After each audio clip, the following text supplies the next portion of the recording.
Harper Children's Audio presents A Chair for My Mother by Vera B. Williams, performed by Martha Plimpton. Copyright 1982 by Vera B. Williams. Production copyright 2009 by HarperCollins Publishers.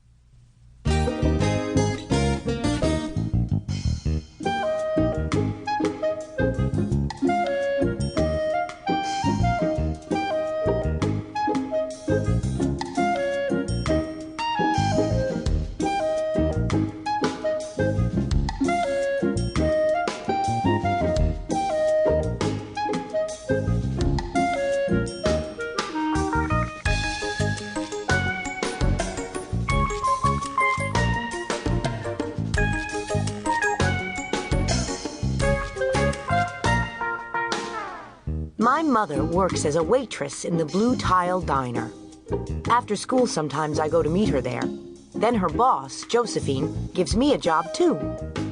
I wash the salts and peppers and fill the ketchups. One time I peeled all the onions for the onion soup.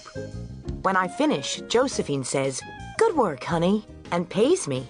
And every time I put half of my money into the jar. It takes a long time to fill a jar this big. Every day when my mother comes home from work, I take down the jar. My mama empties all her change from tips out of her purse for me to count. Then we push all of the coins into the jar. Sometimes my mama is laughing when she comes home from work. Sometimes she's so tired she falls asleep while I count the money out into piles. Some days she has lots of tips. Some days she has only a little. Then she looks worried. But each evening, every single shiny coin goes into the jar. We sit in the kitchen to count the tips. Usually, Grandma sits with us, too. While we count, she likes to hum. Often she has money in her old leather wallet for us. Whenever she gets a good bargain on tomatoes or bananas or something she buys, she puts by the savings and they go into the jar. When we can't get a single other coin into the jar, we are going to take out all the money and go and buy a chair. Yes, a chair. A wonderful, beautiful, fat, soft armchair. We will get one covered in velvet with roses all over it. We are going to get the best chair in the whole world. That is because our old chairs burned up. There was a big fire in our other house. All our chairs burned. So did our sofa, and so did everything else. That wasn't such a long time ago. My mother and I were coming home from buying new shoes. I had new sandals. She had new pumps. We were walking to our house from the bus. We were looking at everyone's tulips. She was saying she liked red tulips, and I was saying I liked yellow ones. Then we came to our block. Right outside our house stood two big fire engines. I could see lots of smoke. Tall orange flames came out of the roof. All the neighbors stood in a bunch across the street. Mama grabbed my hand and we ran. My Uncle Sandy saw us and ran to us. Mama yelled, "Where's Mother?" I yelled, "Where's my Grandma?"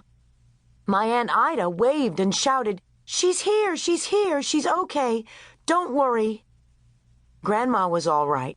Our cat was safe, too, though it took a while to find her.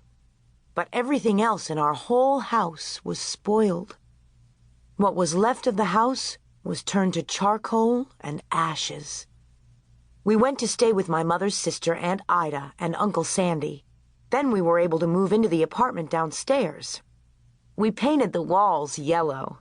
The floors were all shiny, but the rooms were very empty. The first day we moved in, the neighbors brought pizza and cake and ice cream. And they brought a lot of other things, too. The family across the street brought a table and 3 kitchen chairs. The very old man next door gave us a bed from when his children were little. My other grandpa brought us his beautiful rug. My mother's other sister, Sally, had made us red and white curtains. Mama's boss, Josephine, brought pots and pans, silverware and dishes.